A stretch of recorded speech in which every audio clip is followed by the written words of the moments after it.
when they drafted him last year. Worked his way up to line 2, and here he is. Line 1 player, protected, and I think that was a very smart choice by Ron Sussman to be picking Patrick up again. A very, very fun player to watch. All right, so coming up next, we have J.P. Kristen and John Murray, although they're not warming up together, so maybe, let's see.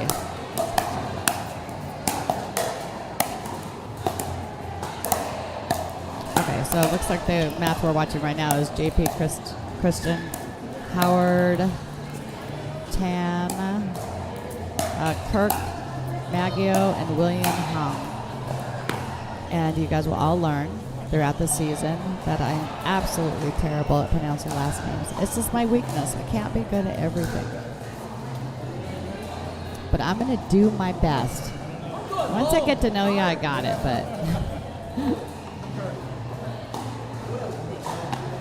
So we're going to go with J.P., Howard, Kirk, and William instead. If you're out there and you are watching someone, there's someone out there that you're cheering on this court, pop it in the chat there, and we'll try to get back to you.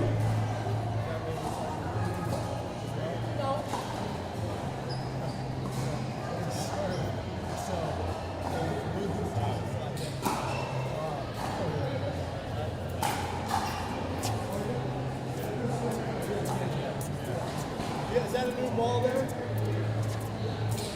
That one? Can I see it? Can I see it?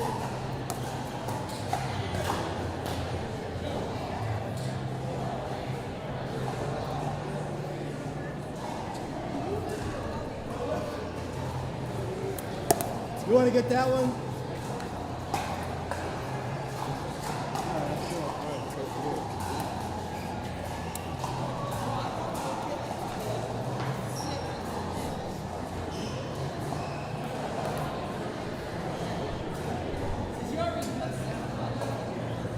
All right, we already got a shout out for Kirk, so let's go, Kirk. We have a fan.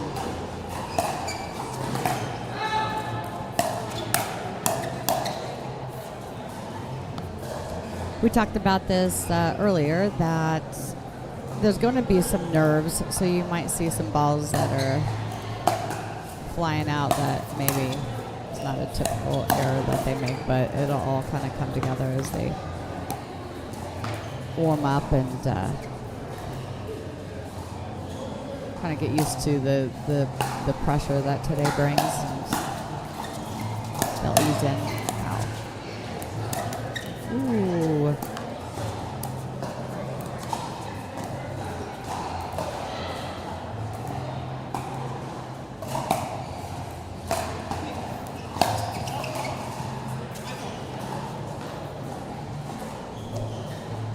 Again, in the red shirt, we have Howard, his partner JP.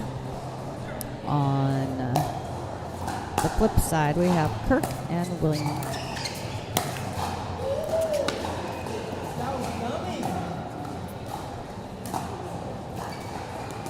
I think it's important for the players to settle in, not rush.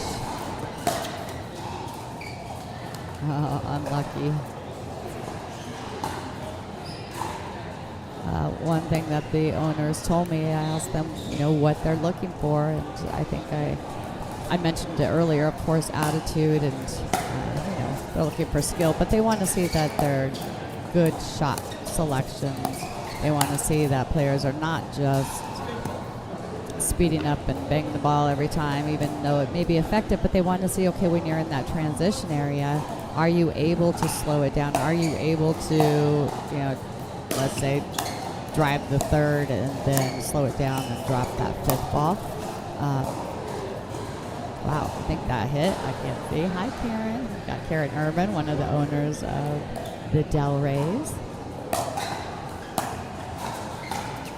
Over on the far side, we have the Royals owner, Brooke. We got Michael Toe over there, who's owner of the Boston Dragons. I mean, they're owners all over the place, and they're paying attention.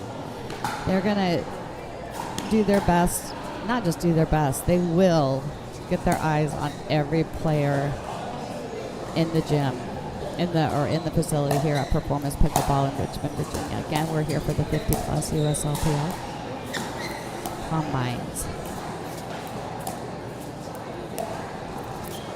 Good patient point. Ooh, and that was so smart. Waiting. Kind of backed off the line. I was wondering, okay, is he going to be able to get back in there? He is quick. I don't know if you saw that move, but he was right in there and ready to attack. Great job by Howard.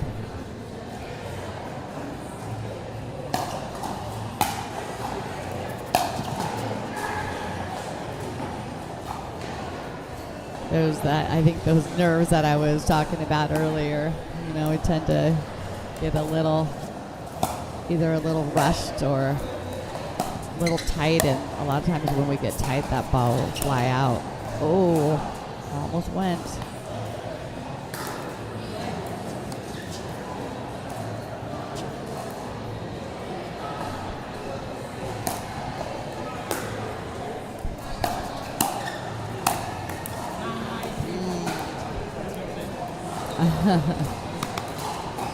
Good shot by JP.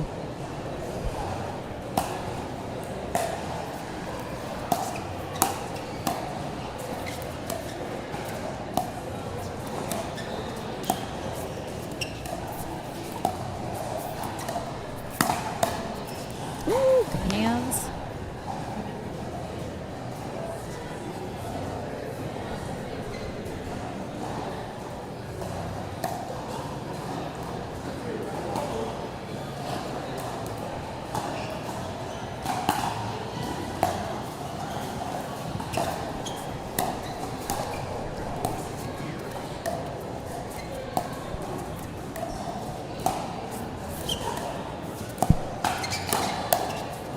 May have been going, but it looks like he saved. It was actually, I think it was in, so that's good news.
Good point.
See if I can catch a score here.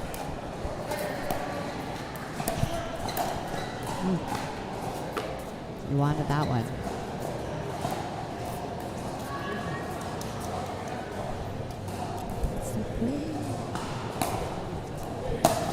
Go to the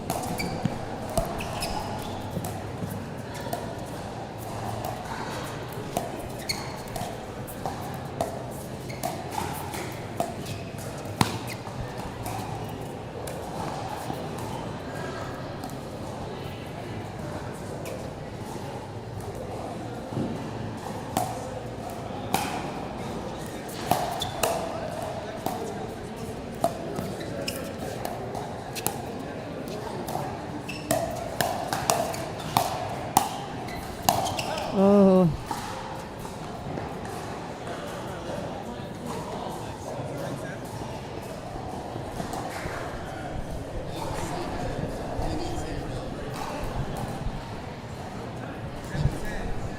All right, we're at 7-10 on the one. right, they're looking to see if they can chip away at that lead. We're at 8-10 on one.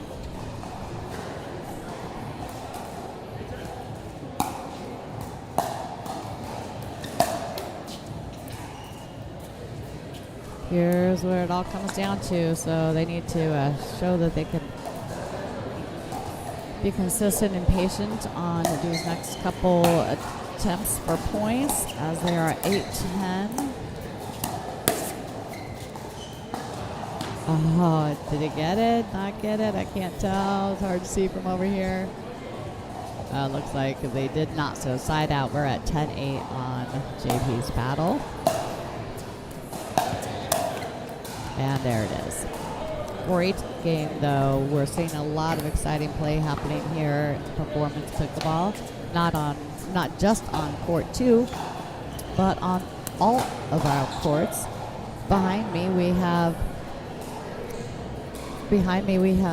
some more. We have some action happening with the women. You can find that live streamed on 6 of our courts. So check it out, everybody. I will be right back with you, so do not go far. I think it's you and me. Howard?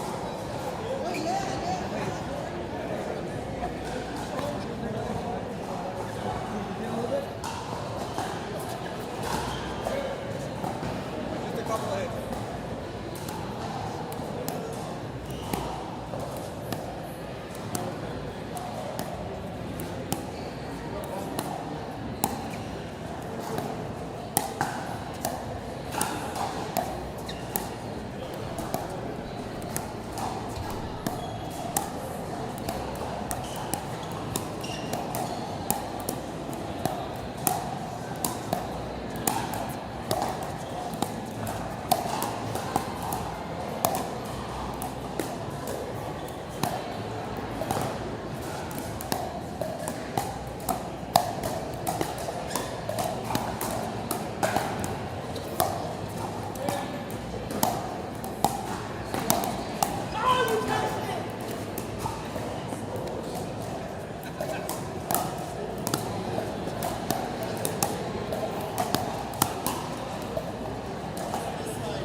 We're done.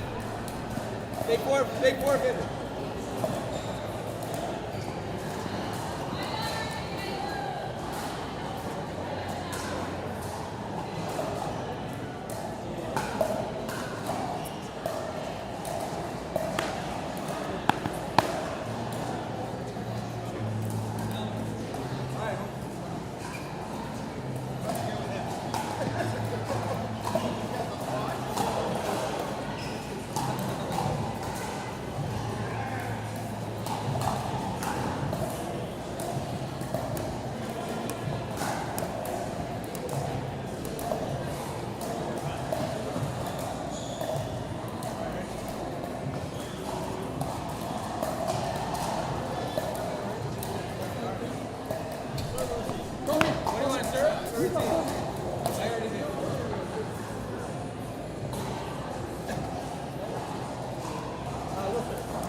What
side do you like to play? On the left.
first warning.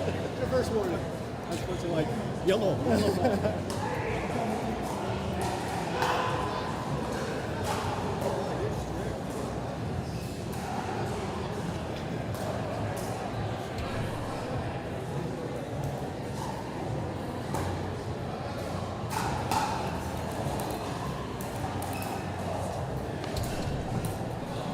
All right.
We're 9-7 in the timeout, right?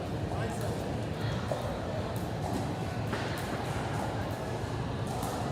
Hey, Lane, part of the plus, can you get my drink? Hey everybody, Michele Sparky, Spahr back with you. I see Luke is on watching. Hey Luke, how you doing, my friend? Hope you're enjoying your day off. Luke jumped on with me yesterday, and he's having a birthday in 2 days. So everyone wish Luke a happy birthday. People at Performance, you all know who he is. He is pretty much the favorite person here, everyone's favorite person here at Performance Pickleball. All right, we got some good action happening here on this championship court. I'm Michele Spahr. People call me Sparky. I'm the league correspondent with the USLPL for the 35s, 50s, and 60s. So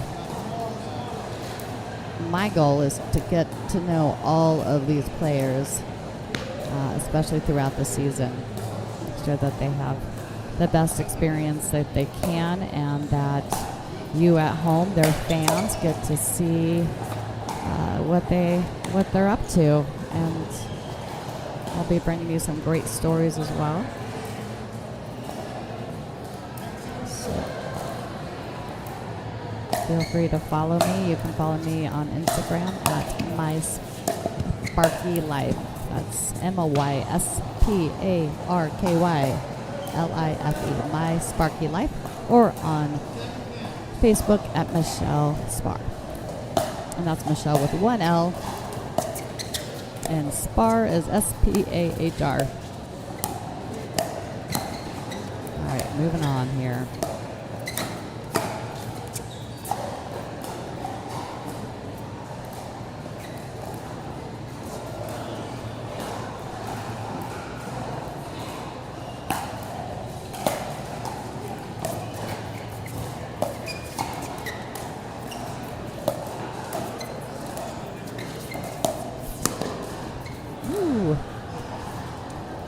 We have John Paul and Kirk. John Paul with the orange shorts, Kirk with the headband. We also have William and Michael on the far side. William with the serve. There's Michael with the third. And I will try to catch a score for you. I know this has been a tight one. I've seen some timeouts being called. Uh-oh. Oh, nice hands. He knew that was coming back. He was ready after that pop-up. Wow. I mean, Wow, wow, wow. I haven't seen William play much, and he's got some ridiculous hands there. Great shot right down the middle.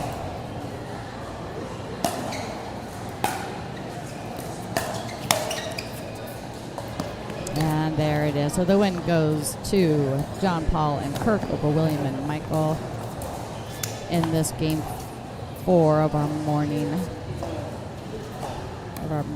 play. And let's see if I can get some results here.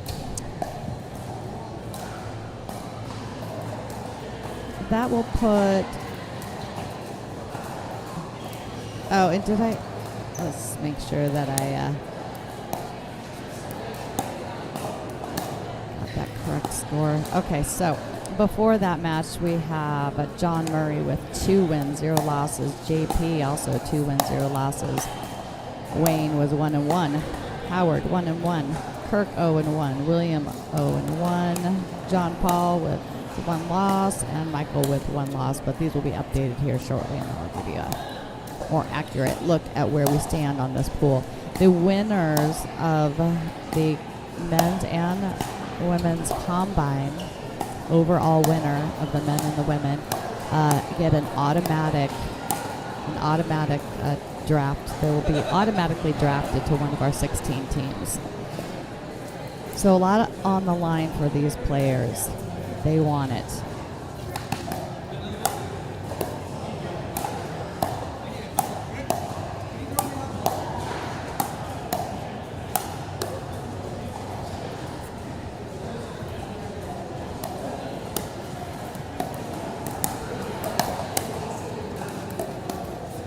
All right, I'm going to let them warm up. I'll be back with you shortly. Thanks for tuning in. Don't go anywhere.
All right, everybody, more action here. Again, I am Michele Sparky Spahr. I'm back with you, and we are here for the USLPL 50-plus combine here at Performance Pickleball in Richmond, Virginia. We had the 60s just wrapped up yesterday. Oh, what a shot right in the corner. Nice ball.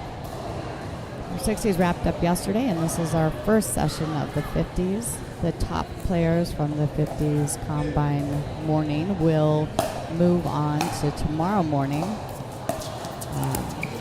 We have another afternoon round coming. The winner of the combine, both for the men and the women, overall winners, will be automatically drafted to one of our 16 teams. I want to give a big shout out to Erica Jacobs and Allison Klink. Erica, who are out there sitting in front of a big screen TV, probably drinking I don't know, what are you drinking, girls? Mimosa or a Bloody Mary? And Erica Jacobs is the owner of the Rochester Renegades. It's one of our 35-plus teams. And her favorite player, should I say that? Favorite player from her team, Allison Klink. I'm sure the rest of them are not going to be happy I said that, but truth, right? Ooh, boy, he wanted that one. That would have hurt. What do you think, girls? How am I doing with this shout out?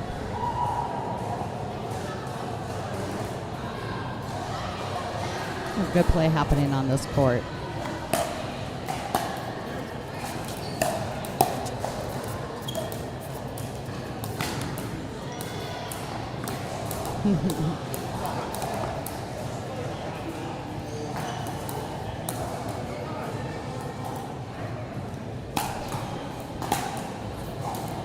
All right, so we have William and Howard. Howard in the red, William in the black, against Michael and Wayne. Good morning. Michael and Wayne on the, let's see here.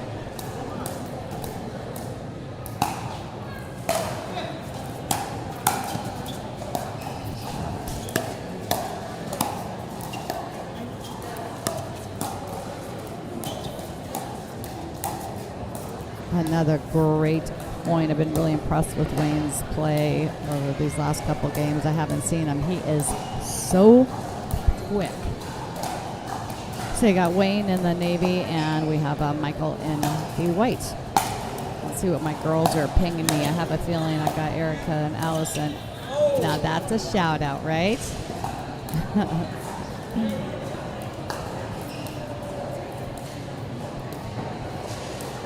I think Erica and Allison, I called them out, and all of a sudden our viewership just jumped up. Ooh. I'm not sure what is happening on the other courts, but if the play is as good as it is on this court, this is going to be an amazing day, and they are going to make it so hard on these owners as they work to pick out their team and identify the talent. We have 16 teams. Oh, we also have another person who is back at home watching, and that is the owner of the New York City Ballers, who unfortunately his flight was canceled this morning, so he is watching from home. So I'm giving Ron a shout out. You are missed. I have been looking around for you all morning and just thought you were avoiding me. Maybe you are. But I did have one of his protected players, Patrick Hahn, was jumped on this morning with me to chat and give his opinion. And he's pretty certain, Ron, that you guys are going to be the winning team, that you guys will be winning the championship this season. I still have that $2 bill that you handed me for good luck, by the way. I carry it around everywhere I go. I did have an opportunity to also chat with his coach, Rob, who is the coach for the New York City Ballers, who is equally excited to get his team picked out. And Ron, I don't know if you know this, but Rob and I actually got to play together yesterday, which was very fun. He said that you guys really need to draft me, I think is what he said. Protect me.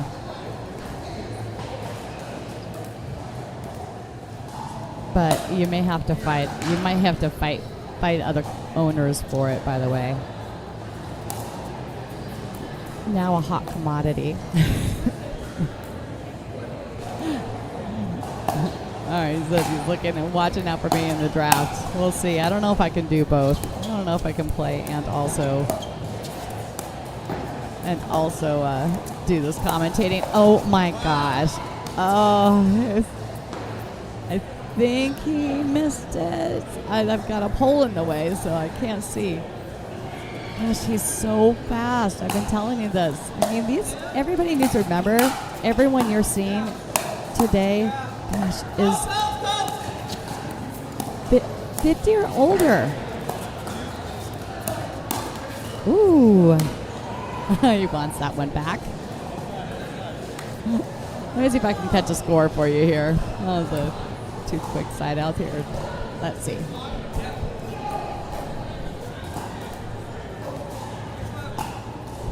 Nope, I can't hear it.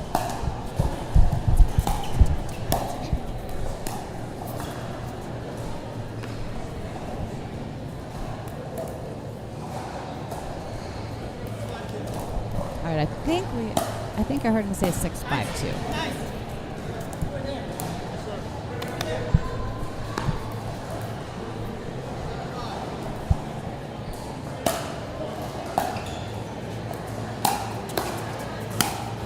Oh.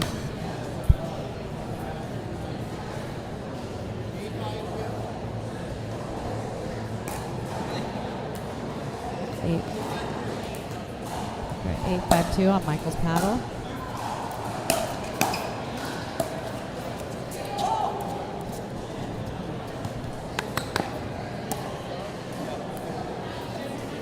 All right, 5-8-1 on Howard's paddle, I believe. Let's see.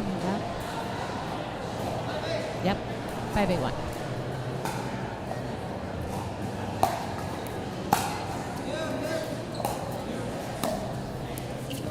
Oh.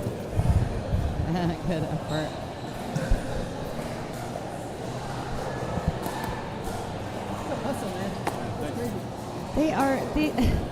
These four gentlemen are so quick.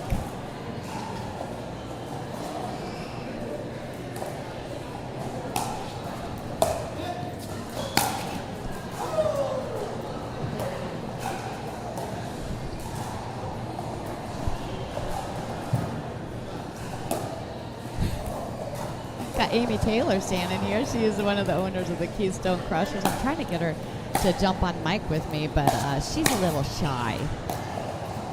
But I do have Ron Cortez. I wonder if I can convince him to step on. He is one of the founding the league owners with Michael Cowell.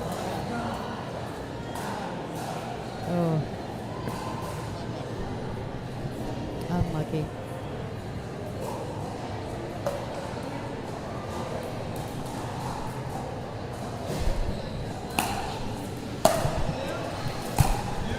Carter Turner, one of the owners of the Roanoke Shine, co-owners of the Roanoke Shine, is looking on. We also have Marina Anderson. Oh, it's all about style points on this court right now. Everybody is just going for this is an entertaining game. I mean, Ron Sussman, you're out there. You're checking this out. I hope you're seeing all these talented players. You're putting a lot of pressure on Rob to make this happen for you. He's going to have a hard time with all of these awesome players.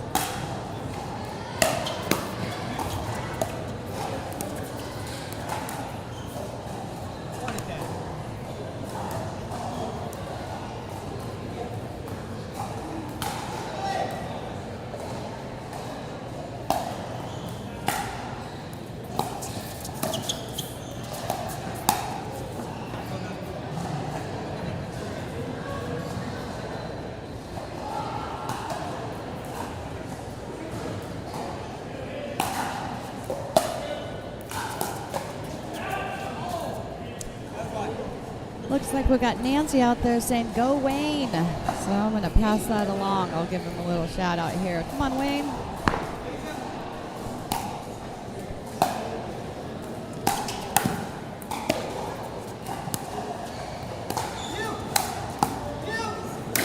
Ooh. Oh, almost got that.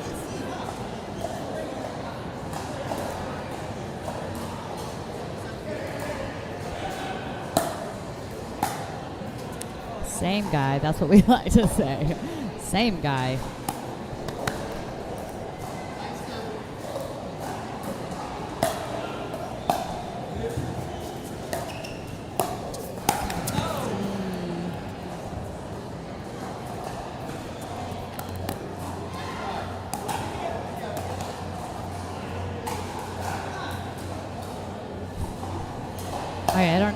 I don't know who Nancy is, but Nancy, if you're cheering on Wayne, I'll tell you, I've never seen him play before. Pretty impressed.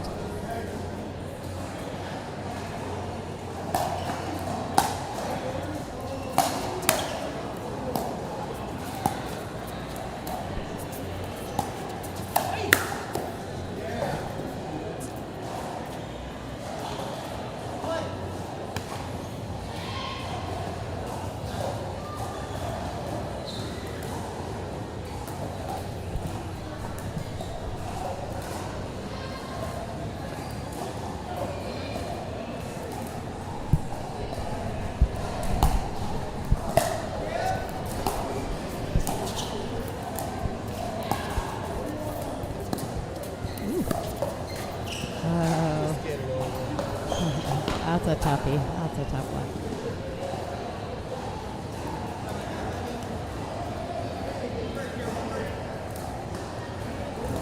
There is I'm looking around me, and you guys, all of the courts are being used. The play is amazing here right now. The energy is popping. Players are so excited. I just see them all, cheering on some of the people that they may recognize or have played against in the past, and a lot of new friendships being made. I know the 60 plus, when they all walked out of here on, gosh, what day was it? After Friday, everyone was just riding high off of the energy and the experience that they had. That's what we're looking for.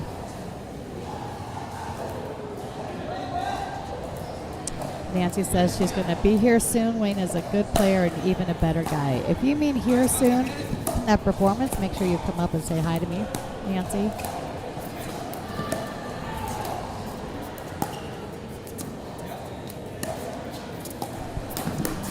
Oh, there it is again. He could do it from both sides, apparently.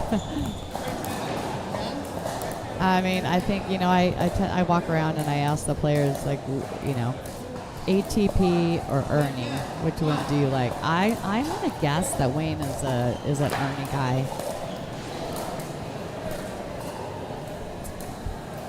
Hell of an Ernie.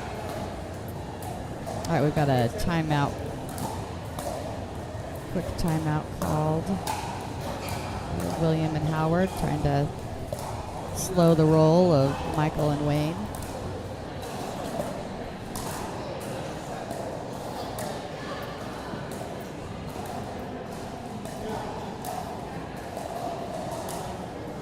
We have ATP pickleball here with their shirts and sweatshirts, and they have some great gear. So if you're in the area, stop by, check them out. Pick yourself up a t-shirt or a sweatshirt.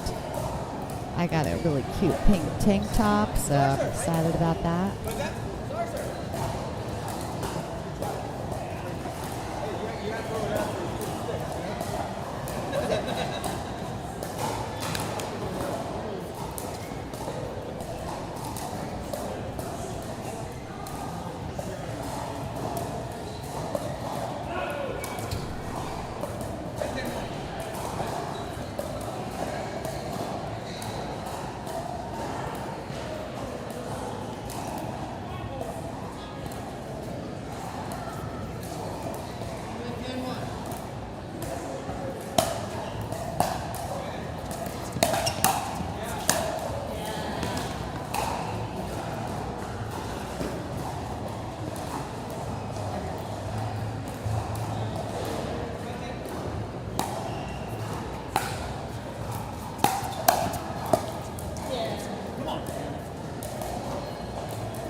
what they did on my return, so.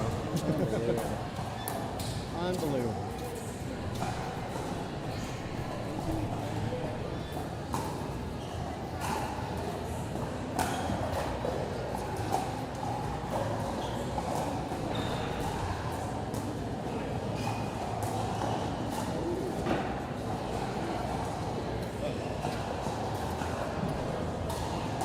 No, I was over at the massage lab. Well, I don't think you noticed it.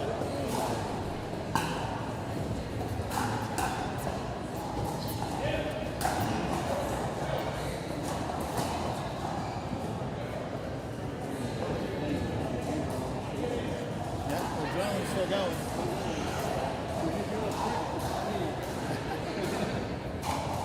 All right, thank you very much.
You good? Do I hit some ground strokes or you're good? You give it a couple serves? Do I hit something?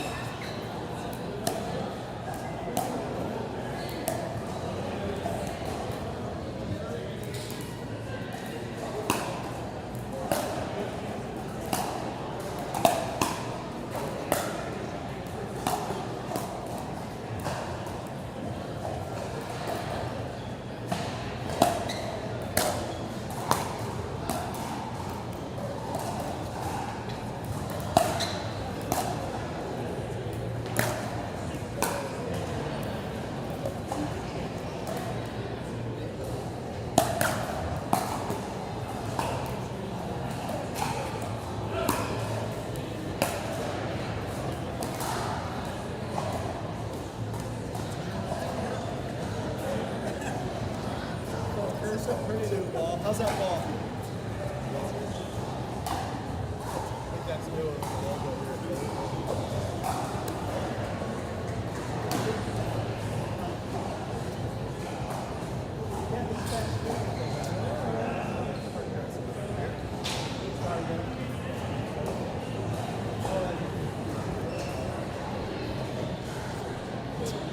What's your team before?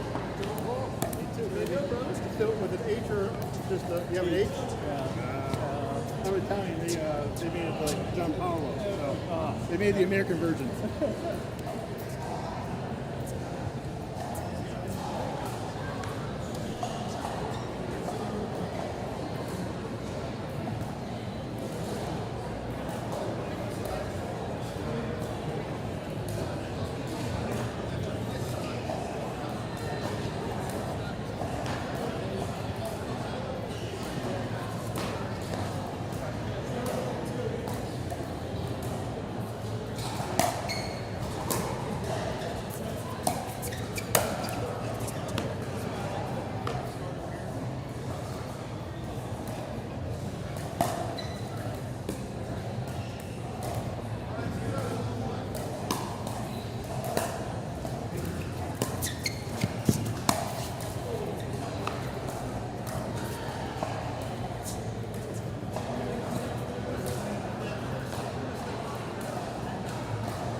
right, everybody. Michele, Sparky Spahr, back with you. We are here at the Combine for the 50-plus at Performance Pickleball.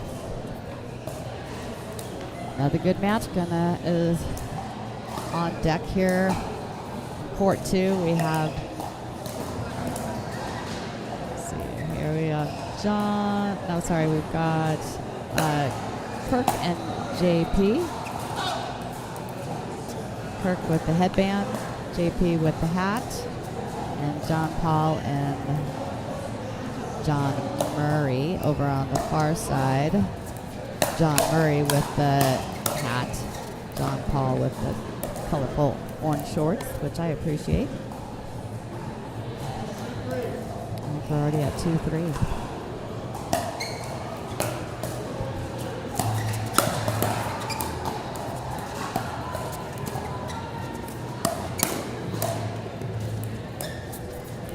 It's fun watching a lot of these players who may have been kind of flying some of the balls out during their first match, kind of their warm-up game. A lot of owners standing around watching, and a couple of those balls were kind of flying long. They're really dialing in here now, and so you're just seeing the points just get better and better. Less unforced errors.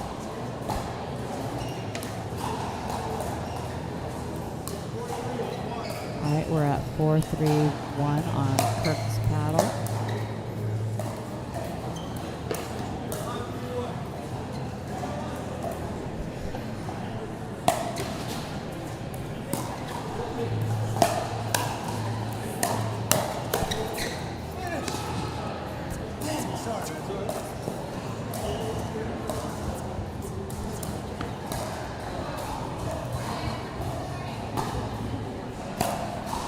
If you think about it, the players that are here, there is a lot of pressure. There's a lot of pressure put on these players, with knowing that there's owners standing around watching, they're hanging around with clipboards and looking all official, and but they're really, the players in the play that I have seen today, they have stepped up. They're doing an amazing job. They're not letting the nerves or the pressure get to them.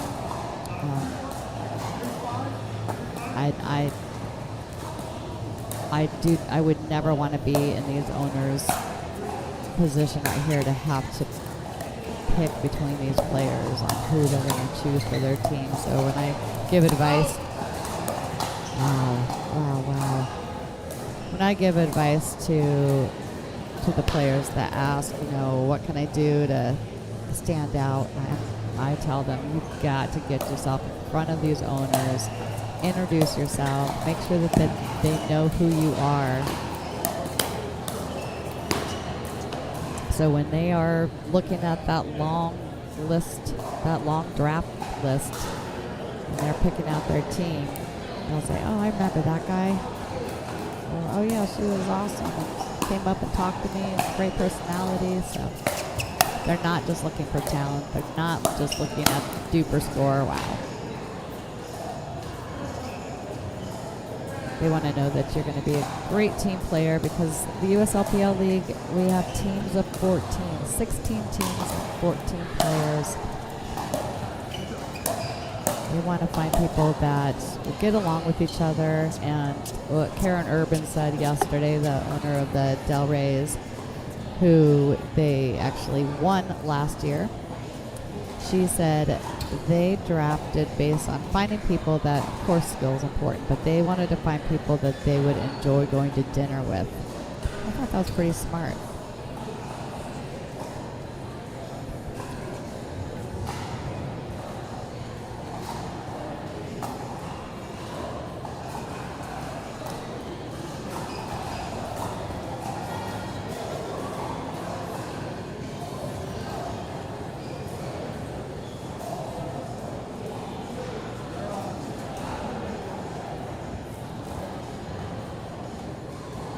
Erica Jacobs, the owner of the Rochester Renegades, is chirping in my ear via text messages right now, and she's listening at home. along with one of her players, Allison Klink, and a very dear friend of mine. We are in book club together, which we say loosely because we have more fun and play more pickleball sometimes than reading. And I haven't even started the book, Allison, by the way. And I don't even remember what book we're reading this time. But she says, Erica, as an owner, says that it's not all about the duper. Exactly. It's not all about the duper, and that dinners are very important. I don't know if she's making fun of me or if she's agreeing with me, but I'm going to assume she agrees. She's agreeing with me.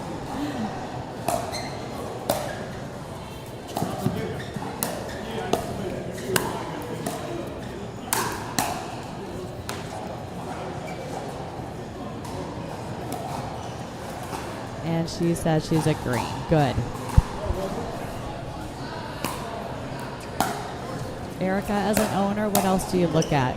What else, when you're drafting your team next year, what are you going to be looking for with these 35-plus players? Oh, I see. Alcohol. It looks like she just sent me some champagne. So, okay, and the book that we're reading is The Measure. So has anyone read that? You're out there listening right now and you've read The Measure. Let's see what you have to say about it. Give me some cliff notes before my book club meeting.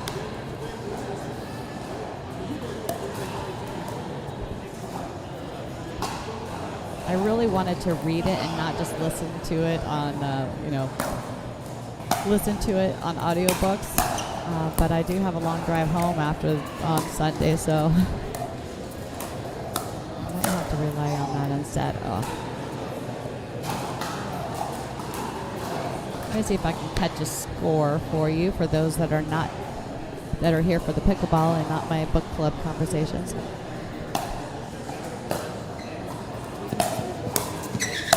Ooh.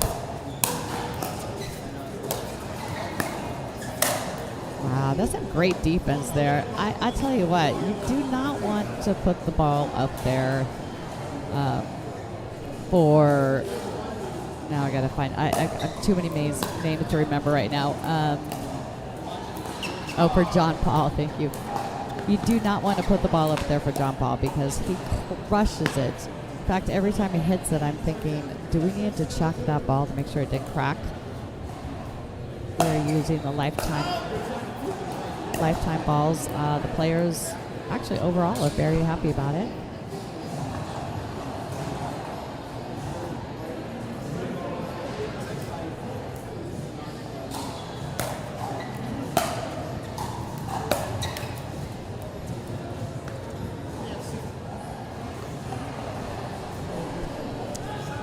We use the LT Pro 48s, and it is the official pickleball of the USLPL.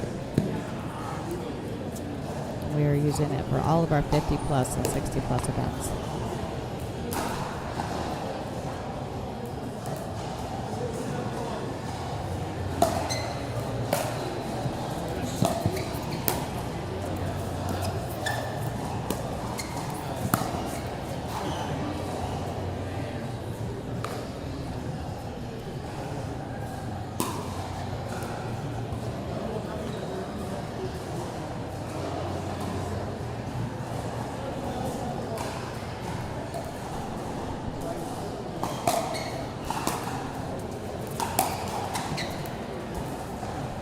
Little nut love. We've got a timeout called by John and John Paul. Hoping to put a stop to this run that we've seen by Wayne and JP.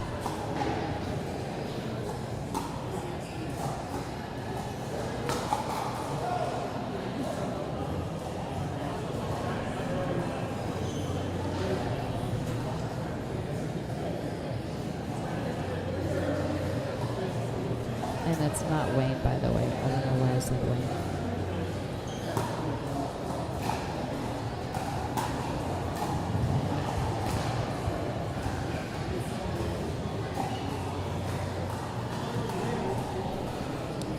It's Kirk and JP, and I apologize to people that I'm not getting all the names right. It is going to take me a bit.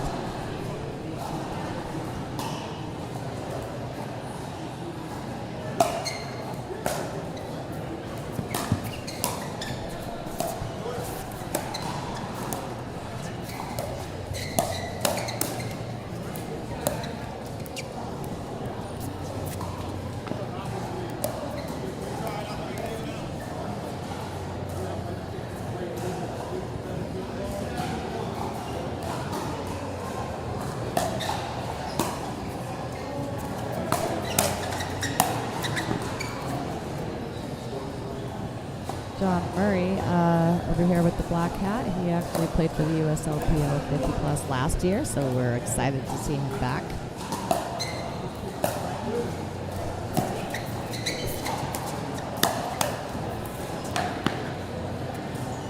Good put away by Kirk, and that. There we are. Win goes to Kirk and JP over John and John Paul.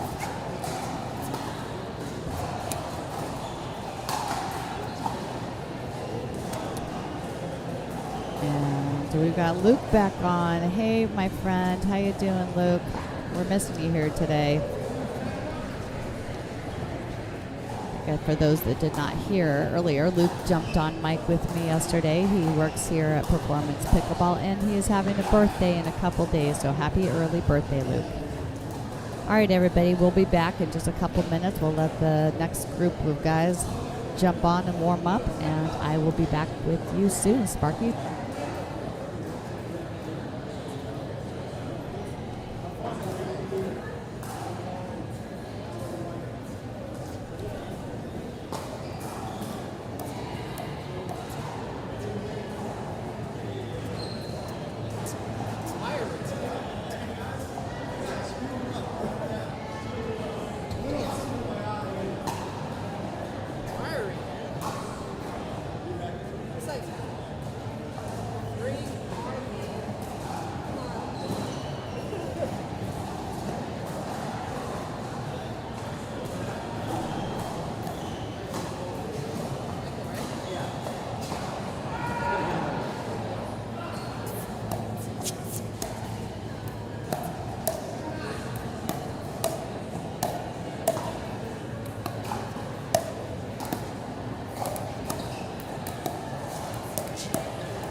Which side do you like to play? You want to do forehand?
All right, this is new. This is it.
timeout.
All right, everybody. Michele, Sparky, Spahr back with you here at Performance Pickleball for our USLPL 50-plus Combine Tryout. And I am joined by my favorite co-host, Patrick Hahn. I say that to everybody, so don't get too excited. I know. I imagine. I know. And unfortunately, it looks like they just wrapped us up. But you know what? We're going to keep going because they're just going to be right back on as we go to round 5. So what have you noticed? What have you seen as you've been walking around? So a lot of really good players. And I can't wait to see who goes through in each court so we can watch tomorrow. Oh, God, right. But there's a lot of courts that have, several good players. Yeah, and I'm kind of stuck here, so I'm seeing this, but I know people that are playing on other courts that I'm just you're missing dying. out. I know I'm missing out. I mean, this, in my mind, I'm like, go get the course. This is the best court. You have all the top players. It's not. We're spread out all over. Today is the day where it's just mixed as far as based on the Duper rankings. Yeah. No, my parents are watching too, so I'm hey, let me know who's good on what court. Yeah, and, yeah.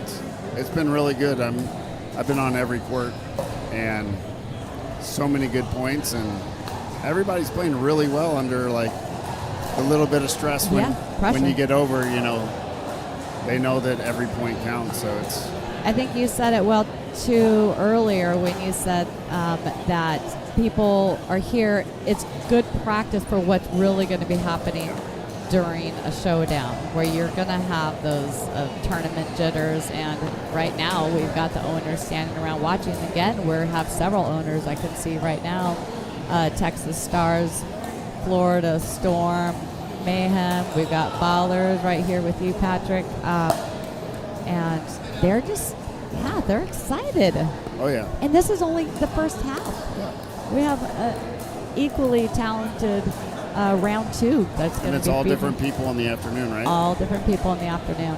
That's right. So. Yeah, I'm real impressed so far. Yeah, it's funny. I had a conversation, several conversations over the last few days where people, people that want to play both 50s and 60s, which I'm like, do it if you can do it. That's great. One thing that I don't think people understand is how, even though you're playing 2 matches in the morning, so you could potentially play 6 games minimum before, and then you do the same in the afternoon, and then again for Saturday or for Sunday. And it doesn't seem like a lot, but you can speak to it. Yeah, I can tell you. I remember the very first weekend we played. So I'm someone who I feel like I'm in good shape, and I can play 3, 4, 5 hours if I need to. But 2 matches in the morning, and it's best 2 out of 3, and then 2 in the afternoon. It's not just the playing; it's the intensity, the pressure. Like, you're in at every single point, and I was amazed at, like, I was famished at the end of the day. I agree, and I think everybody was. So I don't think that people understand really how much of a toll. And it's not just about you, right? You have 13 other people on your team, so you're going and you're cheering them on every. If you're not playing, you're at a court cheering on your teammates. Yeah, the intensity is very, very high, and you also got to see, like, if somebody could be good for a couple of games, but if they're going to tire out in the afternoon or on Sunday, that takes a toll on the team also. So you need to find people who are good, consistent, but can last all of the matches. Yeah. All right, let's see who we have here. Do you know any of these 4 I know players? Wayne. I played with Wayne in Connecticut. I've been enjoying. Okay, tell me something about Wayne, because I've never seen him play. I've been impressed. He's so Wayne, I think, is the owner of Shoreline Pickleball Club in Connecticut. Okay. He's got some talent. I've enjoyed watching him play. Surprising. His earnings, oh my gosh. He's had an earning from both sides. JP is another one that I feel like has really stepped up this morning. All 4 of these players I was just going to say, good. but I would say the same about, we got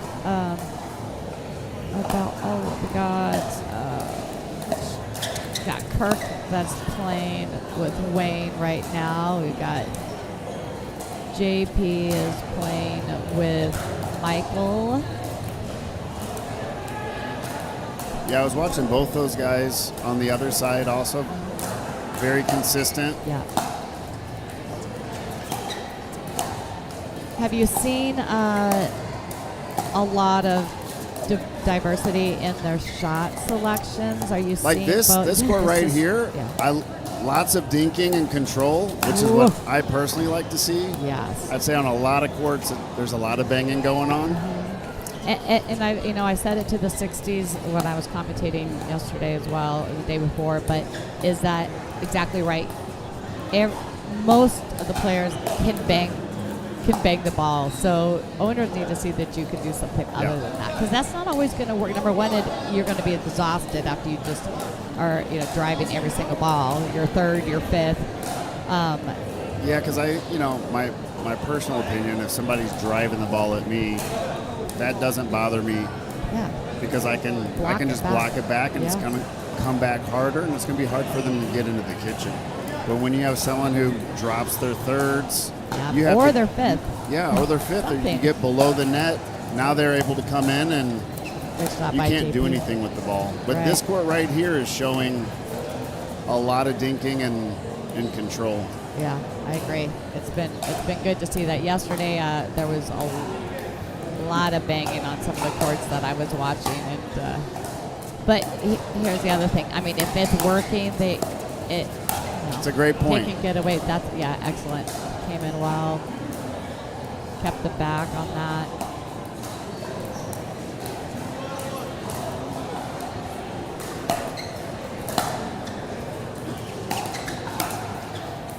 you can see their pickleball IQ is very high Yes. with these four.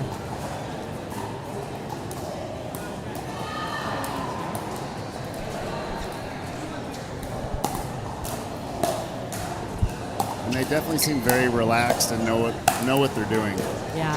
What Whoa. a get. What a get. That's it right there. And we are very happy that we got some padding on this. I'm sure I know that Kirk is happy we have some padding on this fencing here. Well done. Excellent.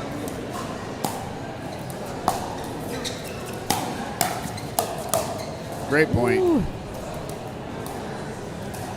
And I think it's also important to be able to set up your partner. Yeah. You know, I want to see someone who's getting the ball low, so the other team's going to hit it higher, and their partner can come and crash. What do the ballers like to see with their women players? Let's say first between just gender. When they're playing gender, what are you looking for? Is it similar in what you see? Well, I think we look for different things, like when they're playing mixed and when they're playing right, gender. exactly. This is why I started with gender. I wanted to hear what you guys were thinking as far as your gender, strategy on gender. You know, you need to be a good partner. Yeah. Right, you need someone who's going to be able to pick up your partner when they're missing some shots, but we're definitely looking for consistency and that's able to put a ball away when it's there. Yeah. And so when we're looking at mixed, especially with someone who plays with you who has that height and the mobility and you can cover a lot of court. So when you're looking for your ideal partner My for mixed. ideal mixed partner, they're very comfortable stacking. Yeah. And they're very comfortable at dinking and getting the ball low because I'm looking for the pop-up. Right. And if I have someone who's really just playing for themselves instead of playing as a team, then it doesn't really work for me. If it's someone who's like, hey, I play better on the left and I don't like to stack, it may work for some people, but I need someone that we're going to really gel. I would be surprised at this level. I don't think I've seen any team where maybe one or two women actually, now that I think back to last year, that didn't feel comfortable with the stacking, and that's not, you can't have that at this level. You really have to be comfortable, to your point, with stacking to be able to beat I think you these have top to, teams. You have to gel as a team and you have to be playing for your partner. Yeah. And you all had you have Lily again this year? We have Lily and Kelly. She's a blast to watch. Those that do not know Lily Yip. Whew. And I mean, Lily Yip and Kelly Coleman are Kelly amazing. Coleman, yes. Amazing. Yeah, I got to play with Erica Jacobs last year. she was just chatting on here. So, hey, Yeah. Erica, if you're still there, say hi. Like I felt like her and I So don't say anything bad. is what played I'm saying. really well together. Okay, yeah. And that's important. Like she's really good driving the ball. So she hits the ball really hard, which allows me to crash at the net. Yeah. And a lot of times where maybe you would say, oh, the man would take that forehand because it's in the middle, her backhand is so good that I'm like, you crack your backhand, I'll get up to the net where I can do some damage. And I really felt comfortable playing with her. It was disappointing when she got injured. So I know. I'm hoping her recovery is very quick. Yeah. Well, it won't be quick, but I Right. hope this year she's back in action. Yeah, well, you know, she owns a USLPL 35-plus team now, the Rochester Renegades. That's really cool. Yeah, she was definitely somebody I liked playing with. But like Kelly's a great partner. Lily Yip is a great partner. Her and I played like an open money ball probably a few months ago, and we got third. Excellent. And that was cool because like the winners were 28, second place was 23, and then Lily and I competing well. Erica is listening, I think, because she says, "Aw, Patrick," with the little heart emoji. So. But I mean it. I really love playing with Erica. Yeah. Lily Yip, for those that do not know, is a two-time Olympian in table tennis. Yeah, she's one of the most focused. She does not feel the pressure. Yeah. Because she's been on the highest stage of table tennis. She won the Pan Am Games in '88 in Cuba. And then she played the Olympics in '92. Yeah. And she told me she walked behind the dream team going into the Olympic Stadium. Oh, so cool to have that experience, So right? playing with her, you know, the pressure's on me because I know this is not pressure to her. Yeah. She's been on the highest stage. So I just try to do my best. And She's like, Patrick who? Let's do it. She's incredible. Yeah. So, just because there's people, out there listening and watching, do you have any, I've been asking people what maybe their hidden talent is. Do you have any hidden talents? It won't be hidden anymore once you tell me, but. I speak 3 languages. You do? I Okay. speak Spanish. See? You do? I lived in Barcelona for 5 years. I'm Cuban. My dad's from Cuba. Right. Yeah, but my Spanish is non-existent. It's terrible. All right. Okay. Spanish, English. And Catalan. They speak another language in Catalonia in Spain. So since I lived there so long, I learned both of those languages. Really? But yeah, most people don't look at me and think I can speak Spanish. You can just eavesdrop too when they, Oh, yeah. when they're talking about you, and you're like, I understand that. Good. Any other secrets you need to tell us? Any game plans on the ballers' game plans that you want to reveal? No, not at all. That's secret. I just Top want to have a secret. good time, and I don't know. Pickleball's given a lot to me over these last couple of years of just enjoyment. Yeah. And I want to be a good sport and have more people come into the game. And last year was such a great experience, and just being at the combine, even for people who can't play, coming out to the combine to see what level they're at compared to everybody else, and the level is very high in this league. Yes. And it's going to just keep getting better. Agree.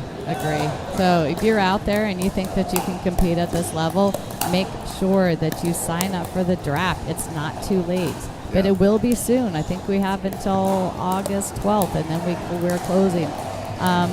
Any parting words for us, just so I can get, here we go. So we're just going to wave, hey, everybody. Any parting words? Shout out to my parents who are probably watching from There we Kansas go. City, Shout Missouri. out. Hi, Mom. Hi, Kansas Dad. City. Yay. All right, So everybody. take it easy. Good job, Patrick. Thank All you right. so much. Hop on anytime.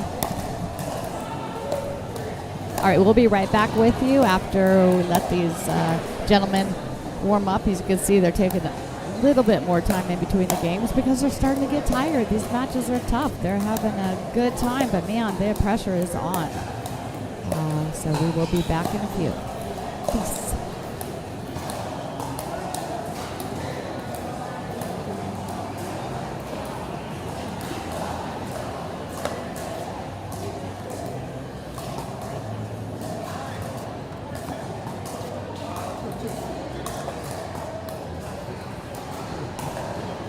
Start here.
Let's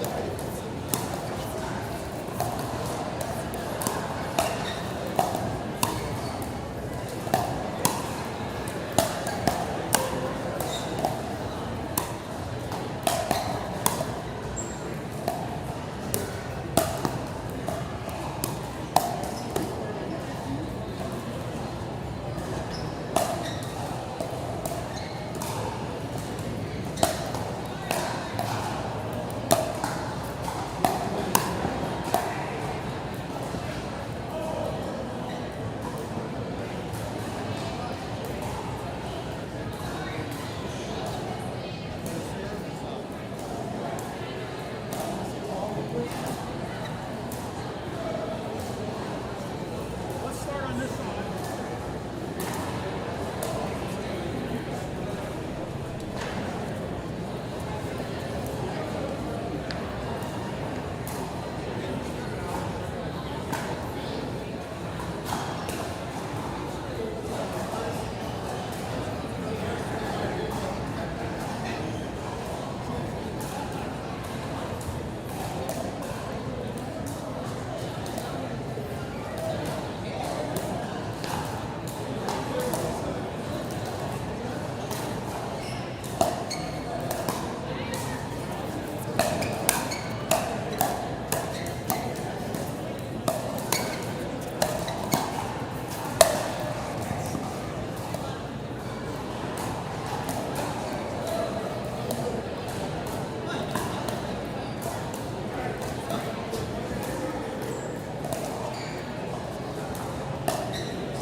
Hey everybody, Michele Sparky Spahr back with you. We are watching match between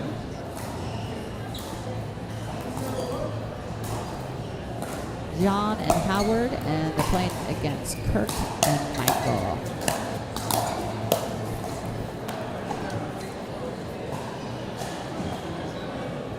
Kirk in the headband, Michael in the hat, so Michael with the serve, we have Howard with the return, John with the missed block there. Sorry, John. John actually was one of our players for the USLPL last season, and he's back, so we are excited to have him. Ooh.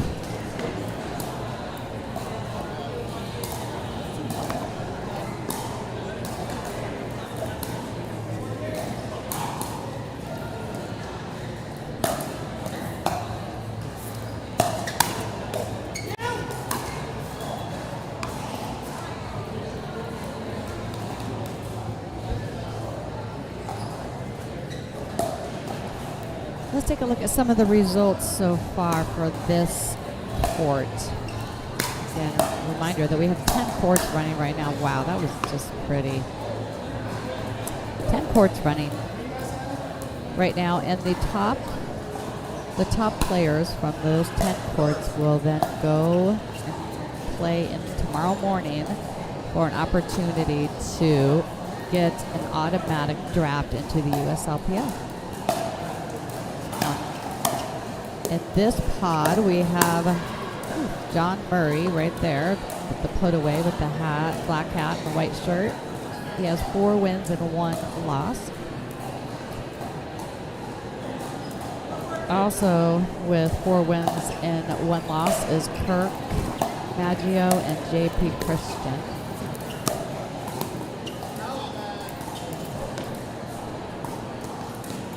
Coming in with 2 wins and 3 losses, we have Wayne, William, and Howard. Oh, and as well as John Paul. Michael, with the white shirt and the black hat, is looking for his first one.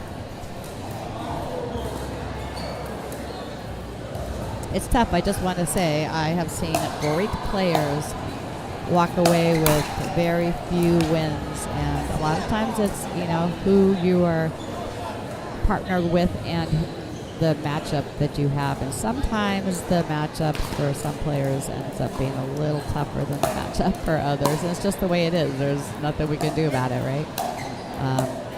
So it shows that's why the owners don't just look at the top players tomorrow. They look at every court, because they understand that the wins and losses matter less to them than how you deal with the wins and losses. What a good point. Great point. Got a couple of the owners standing around watching that. I know that they're all 4 players are happy about that, because that was a good point.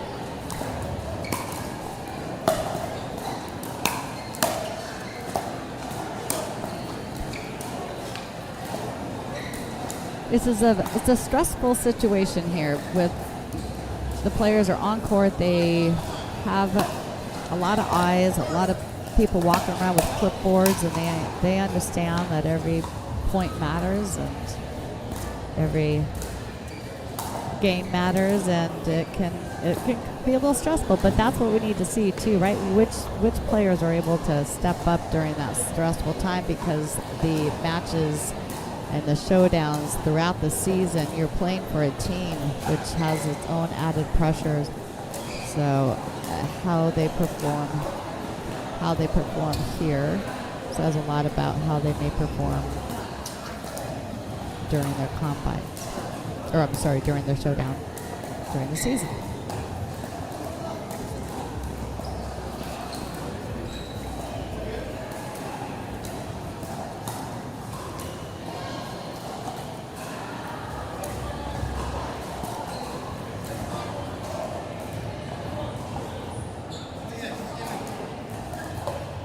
We have had a couple really tight matches on this court. We had a 11-10, 11-10, 9-11, 11-8, 11-8.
great defense being played by these 4 players. 6-6.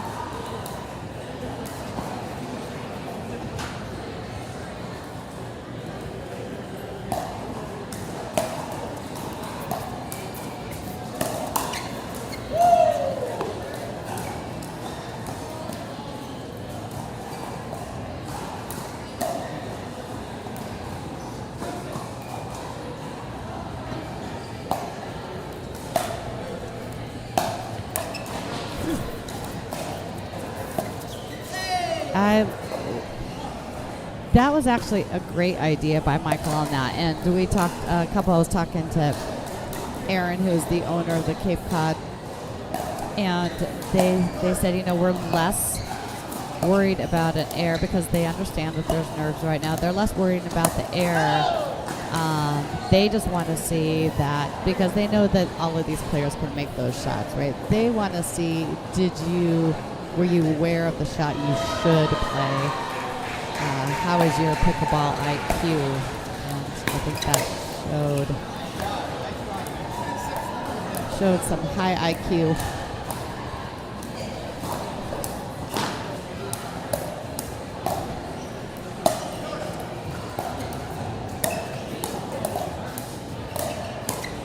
Uh-oh.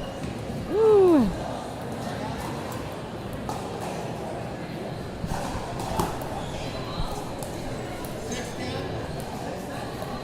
All right, we ran away with a few points there. Howard and John, who are now at 6-10 on the 1.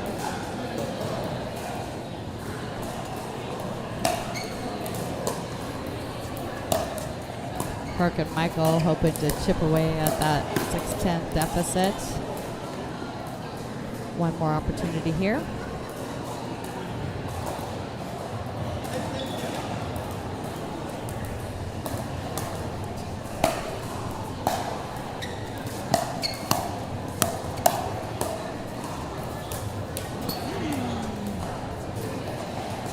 All right, possible match point for John and Howard.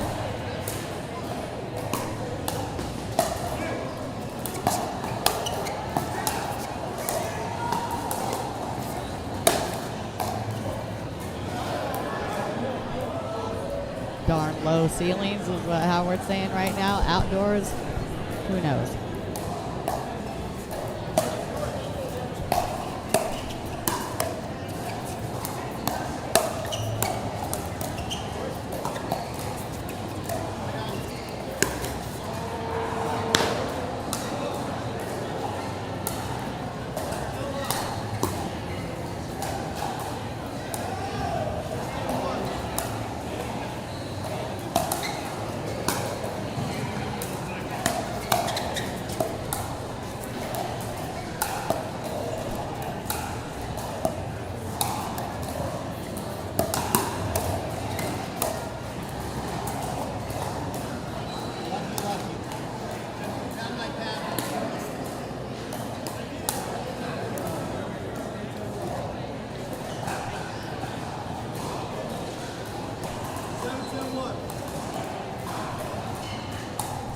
One.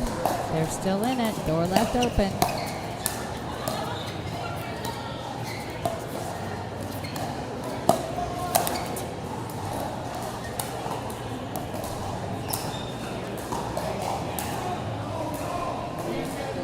Eight, 10-1.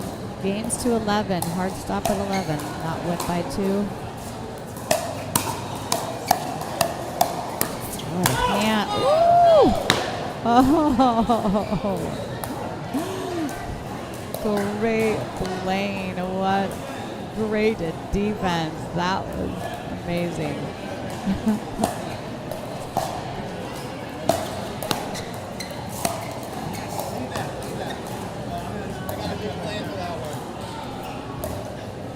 All right, pressure's on here.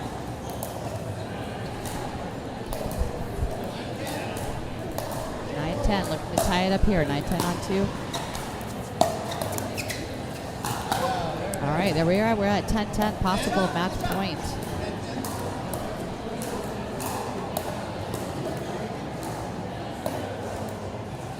Michael looking to get his first win here.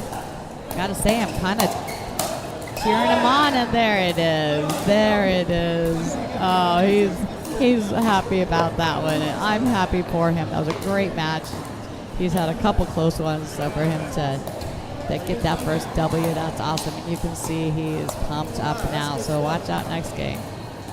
All right, everybody, we're going to take a quick break, but don't go anywhere because this next match is going to start any moment.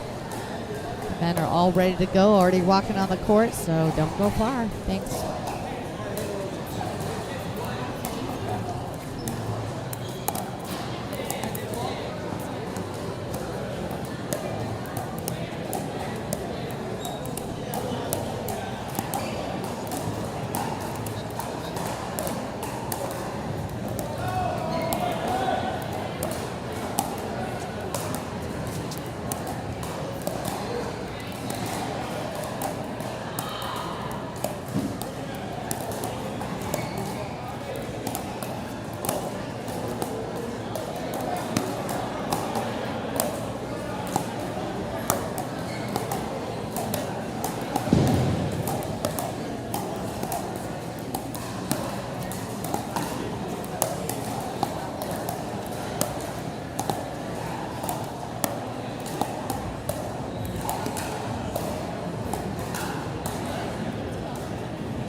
6 inch. No, 2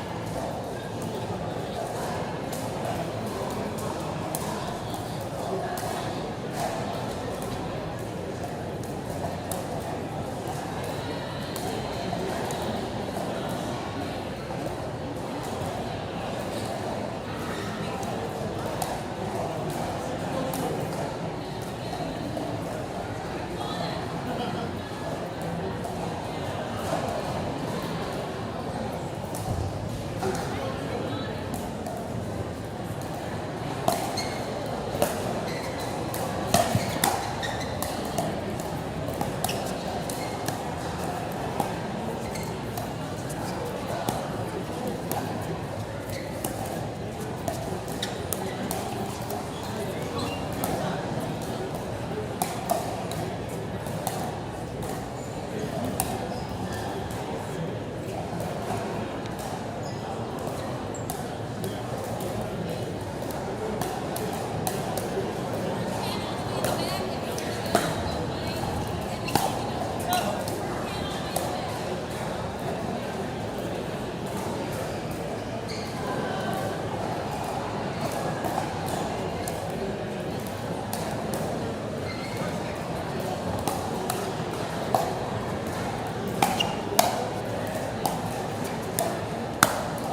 Again, everybody, if you see a court, you can hop on and warm up.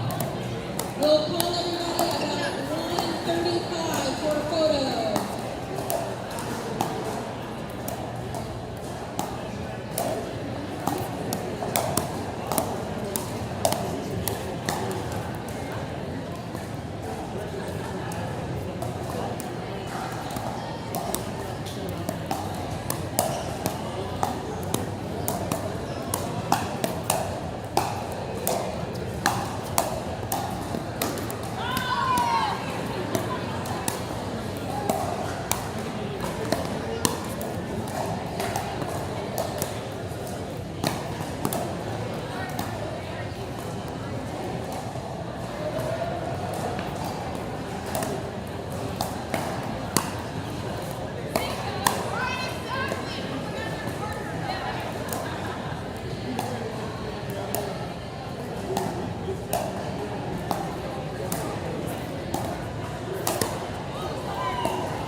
Ladies and gentlemen, I have your attention, please. Please hold the ball for a second. So if everybody can report back to the center court up front before we enter, players and owners, we're going to take a group picture real quick and get the competition started. Everybody, players and owners, thank you. That was good. Was she? Players for the afternoon session, please report to the front thinking court.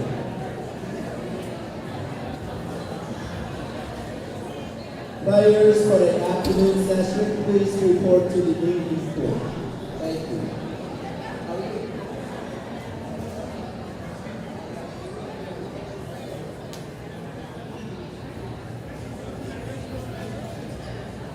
Owners, please report to the thinking court for a group picture.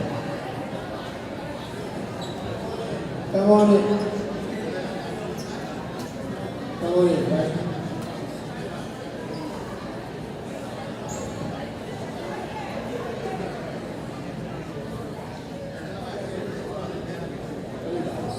Come on in, guys. Come on in. Quick group picture for the afternoon session.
can pick them up.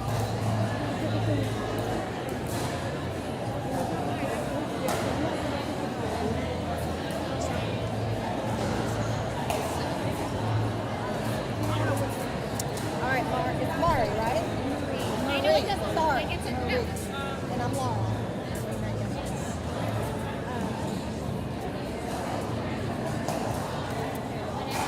I'm fine either side.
sides, yeah. Thank you. Maybe that's not a bad idea. All right, here we go.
Hey everybody, Michele Sparky Spahr here with you, watching some action from our women's now, our 50 plus USLPL Combine here at Performance Pickleball in Richmond, Virginia.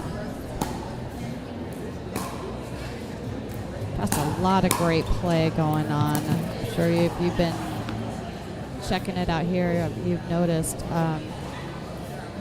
lots of strong women playing this afternoon on court 2. The men played on championship court here in the morning. We have 9 other courts currently running, actually maybe 10. It's been a full house. It's been exciting. So, serving right now is Stacy with her partner Shantae. I'm sorry, Stacy playing with Marcy. Playing against Shantae and Nancy. That was Nancy that just put the ball away with the green hat. Stacy Wheatley, actually one of our 35 plus owners of the Bat City Bankers, who went undefeated last season. That's a great point, great point. Looking at the current results right now, we have Laurel Cassidy with 3 wins, 0 losses. Marcy, who's right now playing with Stacy, with 2 wins, no losses. Mari with 2 wins, no losses. Sue Rasmussen, 1-1. Jensen Summer, 1-1. Shantae, who's here, 1 win, 2 losses. And Cindy, Nancy, and Stacy all looking for trying to get their first win. We'll keep that updated as we go. What will happen is that tomorrow, wow, great playing. Great playing. What will happen tomorrow is that we'll take all of the top players from every pod, and they will be playing in the morning round tomorrow, and then the remaining players will be playing in the afternoon. And that means nothing. Just because you are in the afternoon doesn't mean anything. There are a lot of spots, 16 teams. The owners will be here. They will be watching both the morning and the afternoon pods. So I always tell the players that if they didn't have the successes and the wins they wanted on day 1, you know what? You bring it day 2. They will see you. And there is so many great players. The owners understand that sometimes it's just who you're matched up with, the pairing against other pairings. And here we are. Same goes with the men. Then tomorrow, once we have that, the morning pod, so the players that were played well in the morning, they will actually be playing for a possible automatic draft pick. The winning overall winner of the women's and overall winner of the men's will play for will be drafted to a USLPL team.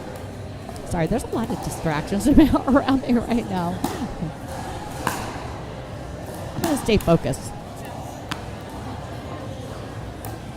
If you're out there, you have a question about the USLPL or any of our players, I don't have the answer. I will find out, but you can go ahead and put it in the chat. We'll give you a response. Oops.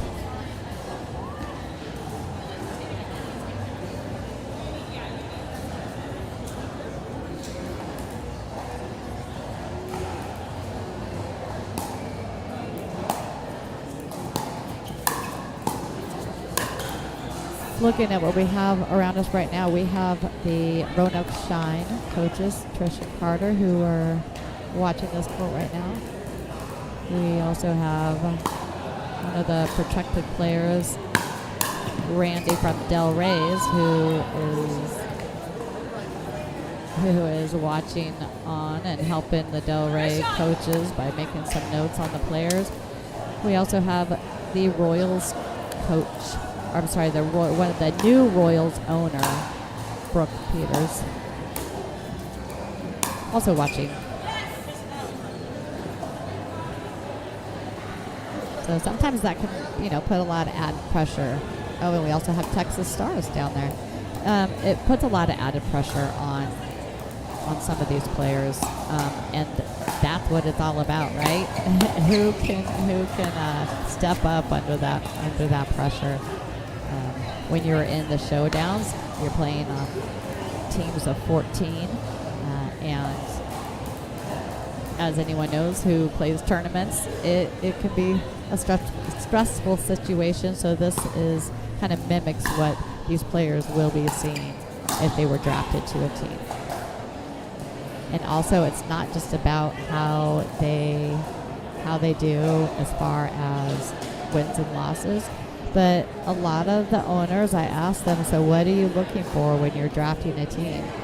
And their number one, of course, skill is important, but the number one thing that they are focused on outside of, having that skill is how you react when something doesn't go your way. How do you react if your partner makes a mistake? How do you overcome diversity, and what's your attitude on the court? Again, this is a team sport. USLPL is a team league. You have a lot of you have teammates, and I had a couple of the owners say they want to draft people that they would want to have dinner with. Meaning that they want to like them. So be likable. Be likable people. That's the advice I give people. Just wide.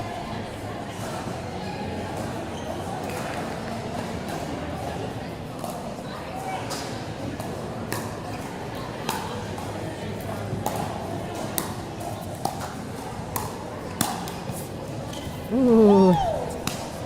Unlucky.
Quite the point.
Hey everybody, Michele, Sparky Spahr back with you here at Performance Pickleball in Richmond, Virginia with Mr. John Laser, who is so kind enough to be hosting us yet again, the USL Combine.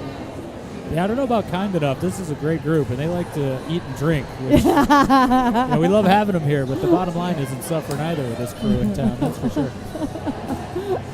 All right, what have you thought of I'm sure you've walked around. I know you know some people. You've walked around and checked out the level so far today. How's that been for you? What do you think? Yeah, I'm not quite old enough to play, but I did play as a filler this morning, so I actually got on the court today. It was amazing, yeah. Extremely talented pod that I was in. Yeah, I've been hearing from a lot of people that tried out last year, trying out this year, that the level of competition is a lot higher. And I would say last year I just watched the entire thing. I would definitely echo that. There was no weak players in the group that I played with. Yeah. But a great spirit too, you know. You know this. There's a lot of camaraderie and playing different styles. And I had a blast. And then you look out here and we got the ladies just killing it as they have been. I know Sue's not out there anymore, but Sue Rasmussen, that was my gal. The first time I hopped on with you, I'm like, dang, this lady's good. Exactly. And, not surprising to see her. She was in the finals yesterday, I believe, 60 plus. Yes, so she went from 60. So this is her third day. It's exhausting, yeah, right? But People she's don't understand. Bouncing around here. She was one of the last people in the facility last I'm night. like, girl, I want to see some ID. 60, I don't believe it. Yeah, I wouldn't have thought that, to be honest with you, but clearly the owners wanted to see her again in the 50 plus, so good on her. That's amazing. That's amazing. Well, John, you've done an awesome job, and I love having you sit back here with me. Even though, had Luke been here, I probably would have picked him over you. No What's that? I'm offense. sorry? Had Luke been here.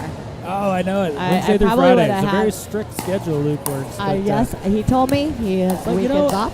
You know, I love the story, not just of Luke, but how Luke came to work here at Performance. And for people that don't know, that maybe didn't hear Luke with Sparky a couple days ago, a 22-year-old, I still call him a kid, autistic but very high functioning, just has a joy for life. We always joke with him, "Are you having a good day, Luke?" "I have nothing but good days." But actually, I met Luke through his dad, Lloyd, who I met through playing pickleball. The very first league we ever threw here, I was playing against him in the first game, and long story short, we became good friends. And hey, would you have an opportunity? And Luke had come with him some nights, and just on the bar staff loved him. And he was looking for opportunities after he graduated from school, and so just having him here on our facility staff brightens everyone's day. And then Lloyd and I, that strengthened our friendship. We play golf tournaments together. The instigator was pickleball, of course, but Always. yeah, man, if you can't have a good time around Luke, you're not trying I too know hard. that it's a you thing. It's a you thing, because everything he said, I'm like, so what do you know? Tell me about Performance. You could be your walking Hype man, advertisement, by the way, and have some fun. Come to Performance Pickleball and have some fun. Well, what's cool too is he's so good with our youth camps.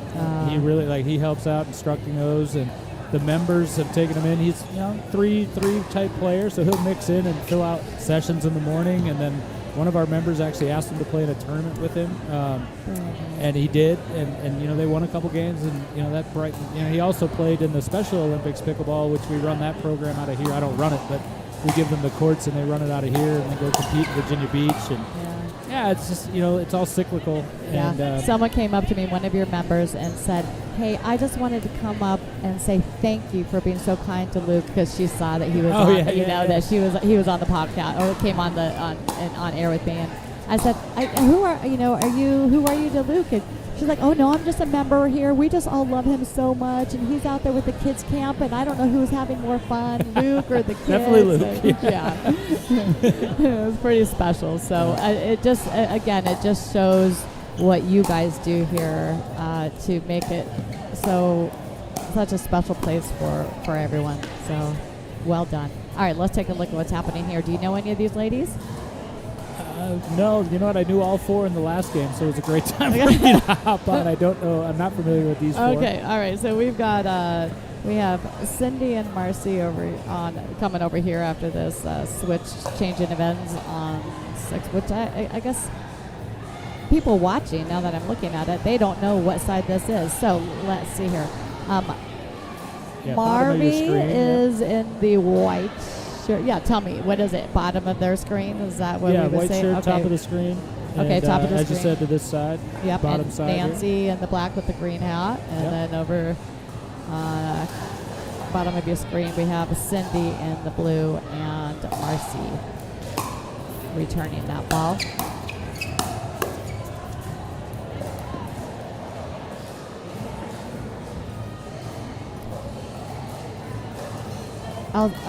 After I think when you and I, when you jumped on Mike with me a couple days ago, gosh, has it been a couple days now? I don't even know. Was it yesterday? The day a couple days ago. Yeah.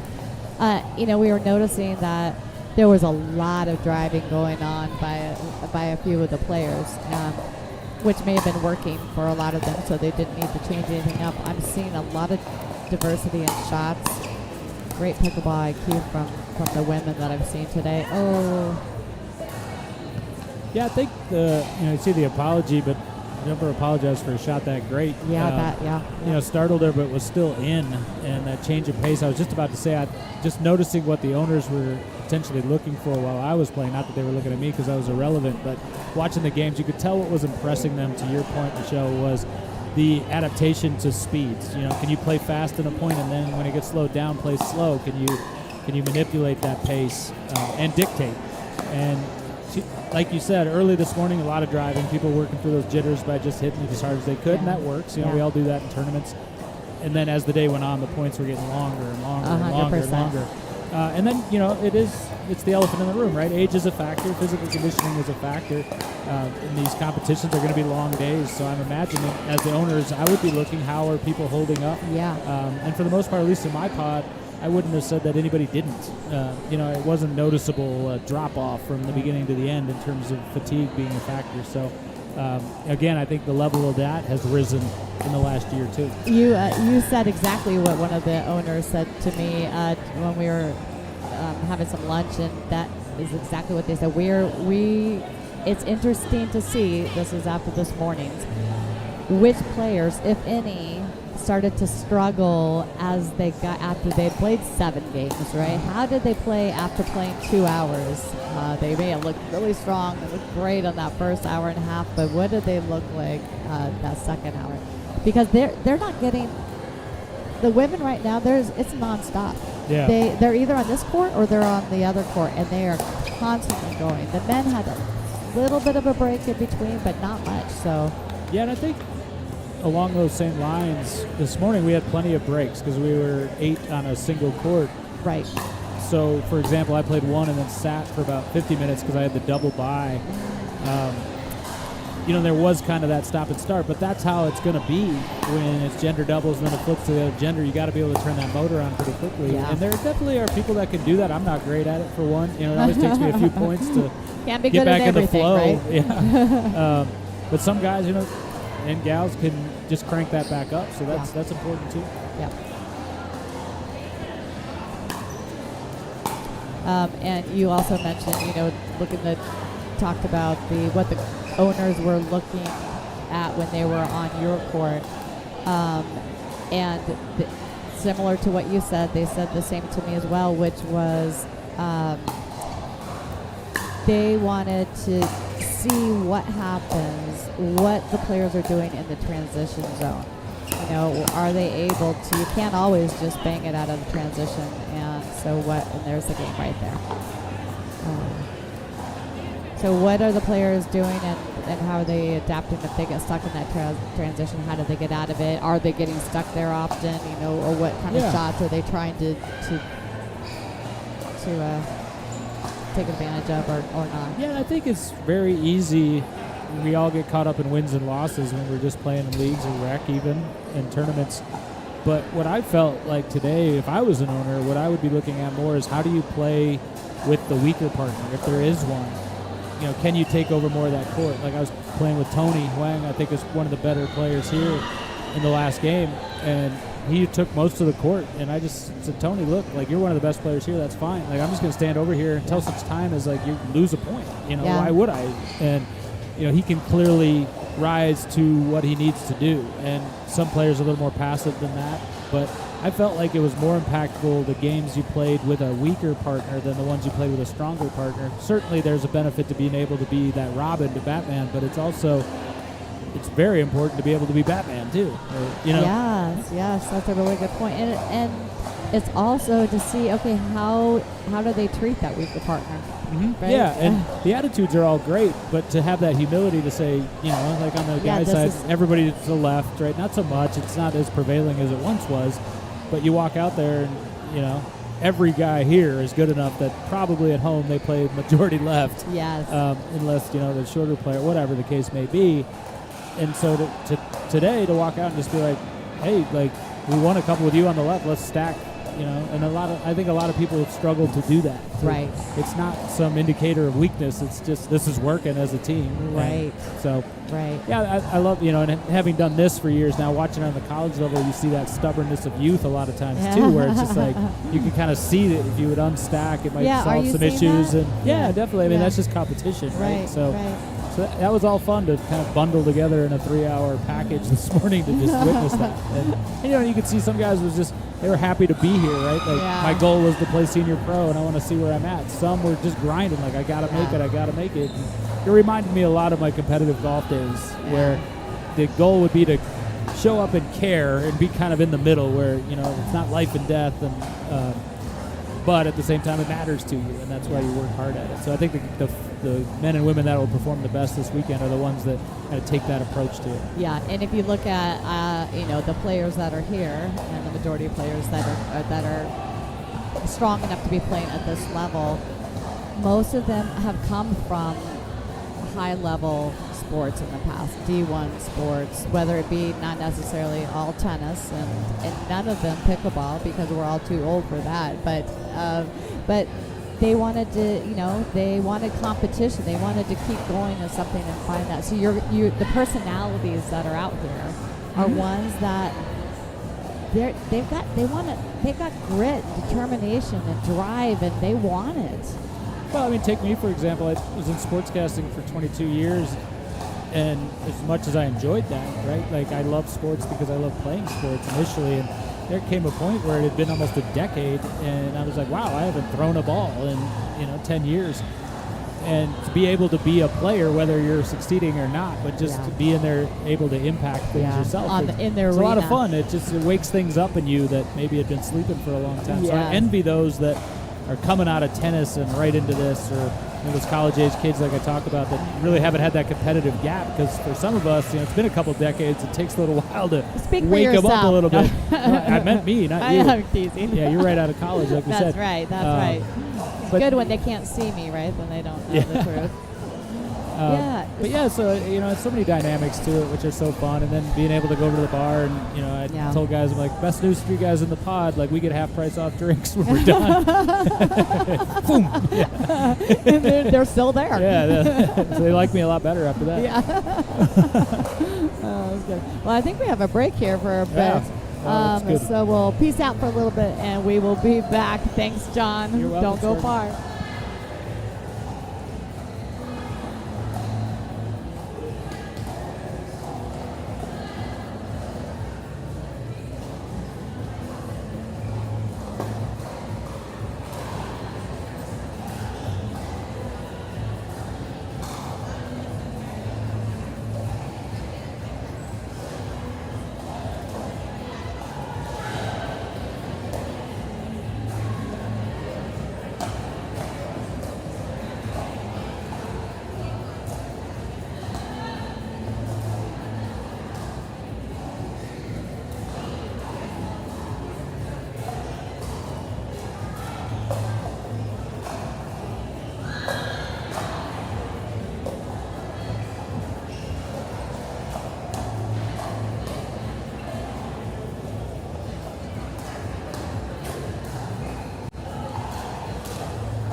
first name again?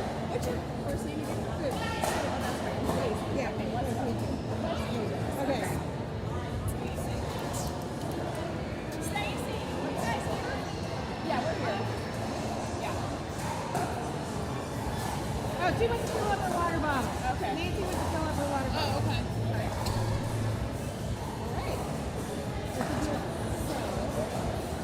Where's that? Austin? Oh, okay. So, but we're, this is the 35 plus. Oh, all right. So I was a co-owner of it. Oh, good. So, yeah. So we're not here, obviously, as a team. This one. Okay. Okay. Sue, why don't you come over here? I will. I'm going to show a finger. What do you want? One. Ooh, sorry. Sir. Okay. What size?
good to do that because then if you're not there, that's where they hit the ball. And it's like, just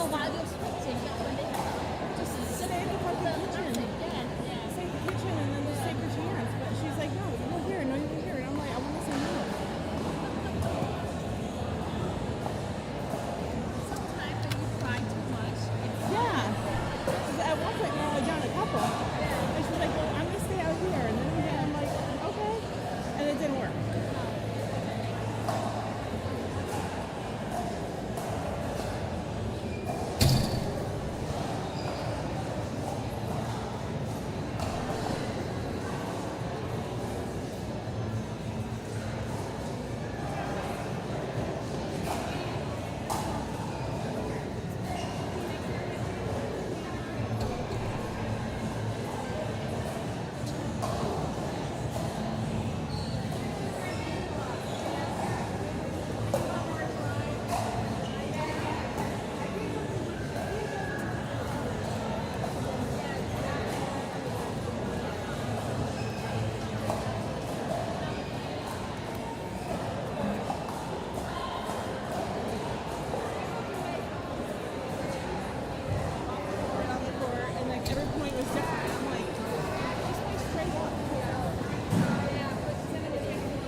You can guess. Okay, I'm mixing up my fingers because I'm doing it fast.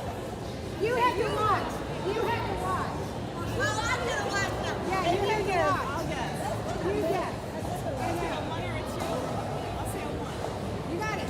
Good job, Nancy. I did 1 for 1 today. 1 for 1. Okay, You got your serve?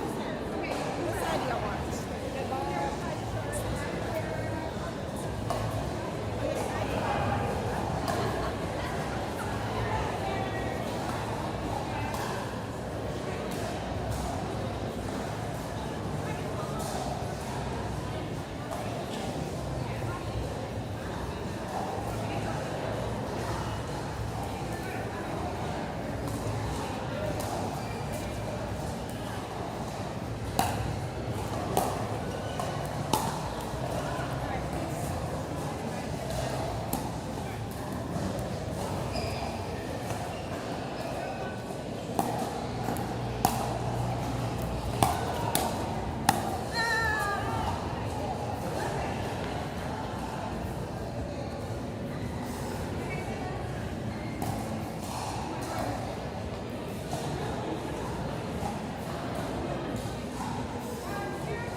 Hey everybody, Michele Sparky Spahr back with you. I wanted to check in here because we've got some tight running in this court 2.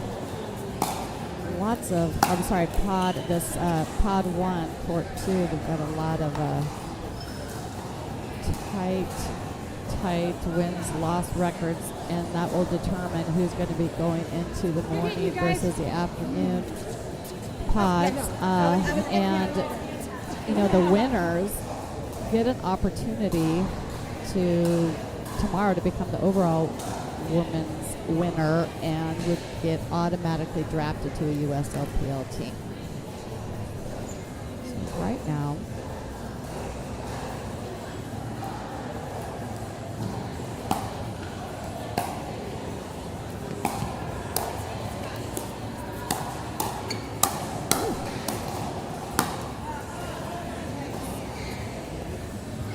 we have Cindy and Sue. Sue is in the red, Cindy is in the blue. Sue has 4 wins, 2 losses. Cindy is looking for her first win here, playing against Laurel Cassidy and Nancy Gata. Nancy has 2 wins, 4 losses. Laurel's also 4 2 wins losses, so that's a good shot.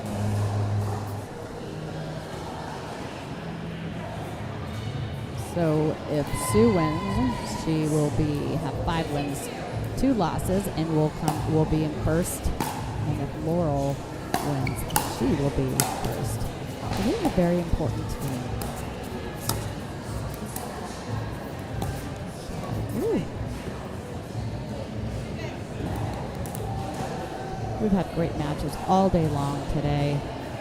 Men's in the morning on this court, and the women this afternoon. But we've had men's and women's playing all day on 12 courts, and several courts are still going strong. It has been a long day for the owners as they are walking around with their clipboard trying to get an eye on every player to give everyone a good opportunity to be seen and give them the time and effort and opportunity that they all deserve. Every player here deserves to be here. They were qualified based on their previous either duper or previous record wins, or sorry, tournament records. And so yeah, here they are. We have 16 teams that are going to be drafting.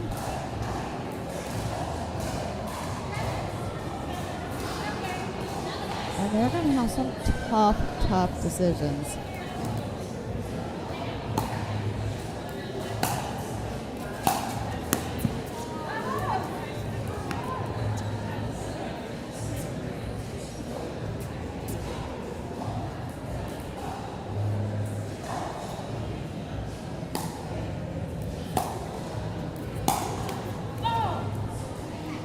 Almost trickled. Sue was like, I'm on that. Sue, funny story, she played and tried out and was played in the combine for the 60 plus, and here she is also for the 50 plus. So hats off to her. 4 days in a row is not easy, especially with the amount of stress that these players are inevitably feeling. Also, the competition is just solid. Very, very good matches. Lots of long games.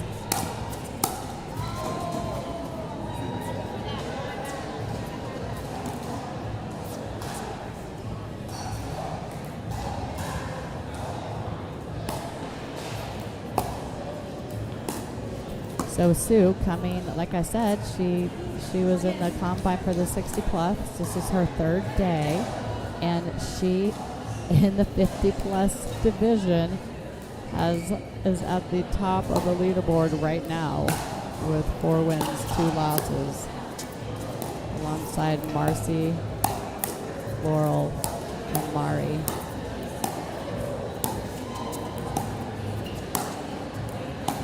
Says a lot about her game. What a shot. That was just such a great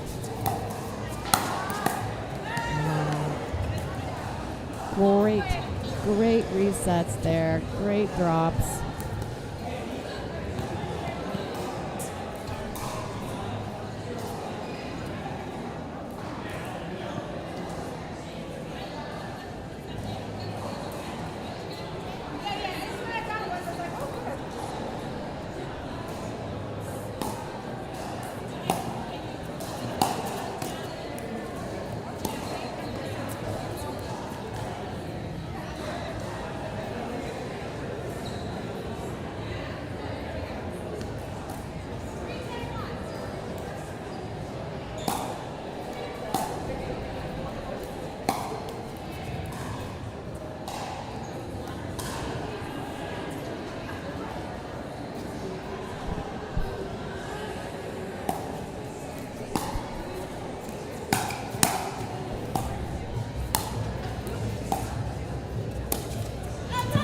Oh, dirty.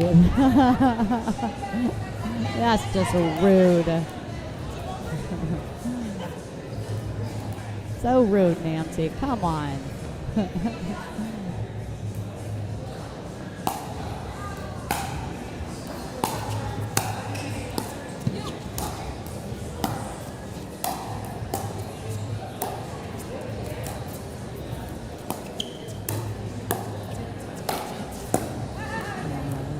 And there it is. So the win goes to, let's see here. The win goes to Nancy and to Laurel. And that puts Laurel into first place.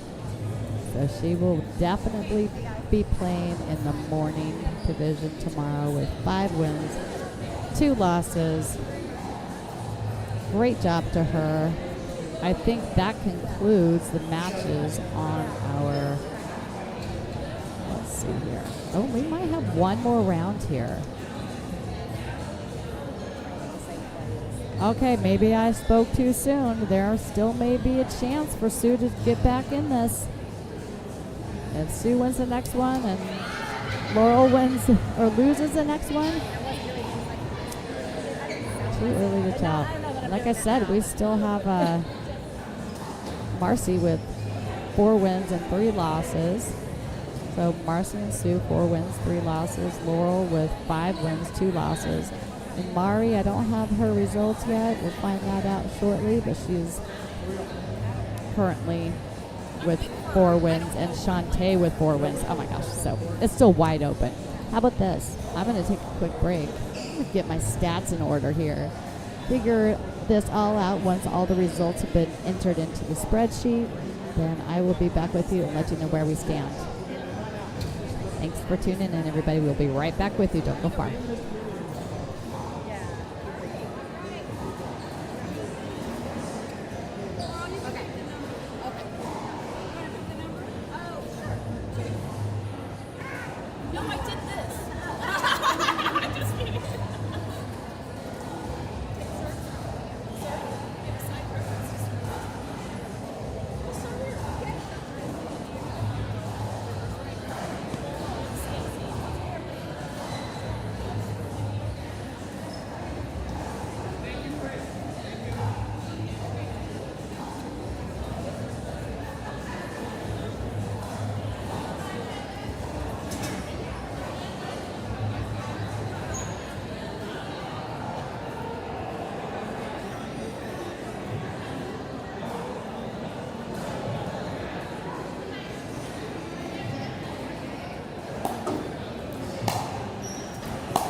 confuse you with, but that's okay.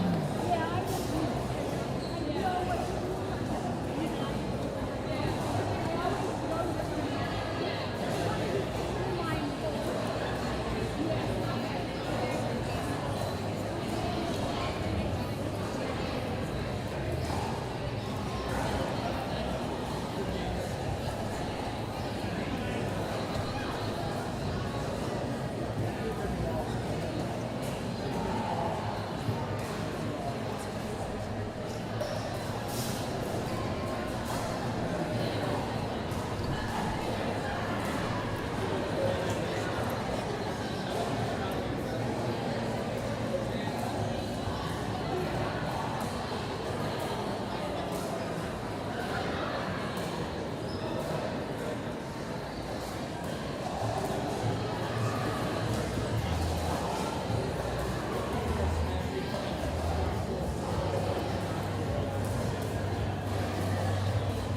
out, do something, stay active, stay healthy, and that will keep you going.